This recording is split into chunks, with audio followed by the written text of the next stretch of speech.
স্বৰ্গ কেনে হয়, পুণ্য আত্মা কেনেকৈ থাকে স্বৰ্গত, এয়া এক ৰহস্য নহয়নে বাৰু বন্ধু বান্ধৱীসকল। আহকচোন আজি এই বিষয়ে অকণমান আলোচনা কৰোঁ। এই পৃথিৱীৰ সকলো মানুহেই জীৱনৰ শেষ সময়ত যেতিয়া মৃত্যুৰ ক্ষণ গণে তেতিয়াহে মনত স্বৰ্গলৈ যোৱাৰ আশা খুব জাগ্ৰত হয়। কিন্তু আপুনি জানেনে স্বৰ্গত কি কি থাকে, কেনেকুৱা হয় স্বৰ্গলোক, আৰু সেই ঠাই পোৱাৰ পিছত আত্মাৰ অনুভূতি কেনেকুৱা হয়?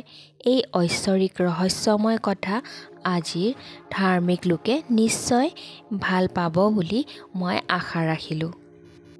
ভৱিষ্য পুৰাণৰ বাণী অনুসৰি মৃত্যুৰ পিছত এটি পুণ্য আত্মাক পোনপ্ৰথমে যমৰজাৰ ওচৰলৈ লৈ যোৱা হয়। পুণ্য আত্মা উত্তম পথেৰে খুব সুখপূৰ্বকভাৱে ধৰ্মৰাজ অৰ্থাৎ যমৰাজৰ ওচৰ পায়গৈ।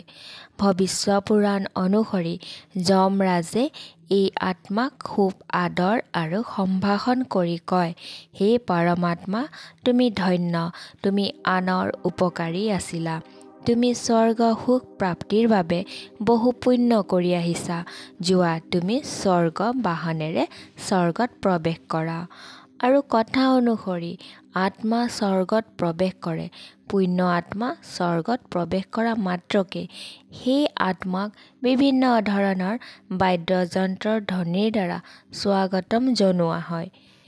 গৰুড় পুৰাণ অনুসৰি স্বৰ্গ এনে এক ঠাই য'ত সকলো ধৰণৰ সুযোগ সুবিধা কোনো অভাৱ নাই। এই স্বৰ্গ জীৱিত কালত নিজৰ সুকৰ্মৰ ফল অনুসৰি প্ৰাপ্ত হয়। যি লোকে জীৱিত কালত তপস্যা, দান আৰু মহান কৰ্ম নকৰে আৰু যি লোকে অসত্যবাদী, সেই লোকৰ আত্মাই স্বৰ্গ প্ৰাপ্তি কৰিব নোৱাৰে। বিপৰীতে যি লোক ধৰ্মপৰায়ণ, সত্যবাদী, কৰ্তব্যপৰায়ণ আৰু দানবীৰ হয়, সেই লোকৰ আত্মাই অনায়াসে স্বৰ্গ প্ৰাপ্তি কৰে। স্বৰ্গত দেৱতা, সাধু, বিষ্ণুদেৱ, মহৰ্ষি, যম, ধাম, গন্ধৰ্ব আৰু অপ্সৰা সকলোৰে বাবে পৃথক পৃথক ঠাই থাকে আৰু সকলোৱে নিজৰ ইচ্ছা অনুসৰি ভোগবিলাস কৰিব পাৰে। স্বৰ্গ হৈছে এখন স্বৰ্ণ পৰ্বত যাৰ নাম সুমেৰুগিৰি। স্বৰ্গত যোৱা ব্যক্তি ভোক পিয়াহ, গৰম ঠাণ্ডা, ভাগৰ হতাশা আৰু দুখৰ পৰা মুক্ত হৈ থাকে। স্বৰ্গত এনে কোনো অশুভ আৰু লেতেৰা বস্তু নাথাকে যাক দেখিলে ঘৃণাৰ সৃষ্টি হ'ব পাৰে। চাৰিওফালে মন প্ৰাণ সুগন্ধি কৰা মলয়া বতাহ বিৰাজমান হৈ থাকে।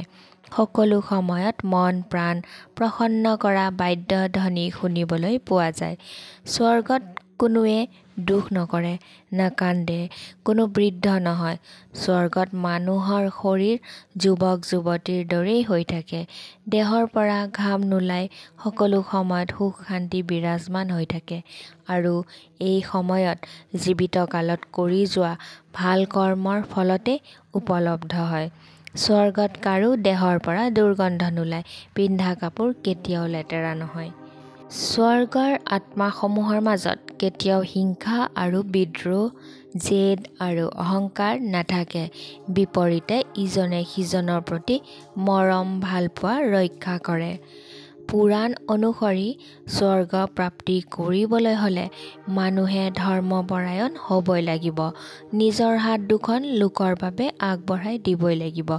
যিহেতু পৰমেশ্বৰে আমাক মানৱ ৰূপে সৃষ্টি কৰিছে, যাক ৮৪ লাখ যোনিৰ উত্তম বুলি মান্যতা দিয়া হয়, সেই মানৱ যোনিত জন্ম লৈ ভাল কৰ্ম কৰিলেহে স্বৰ্গ প্ৰাপ্তি হয়।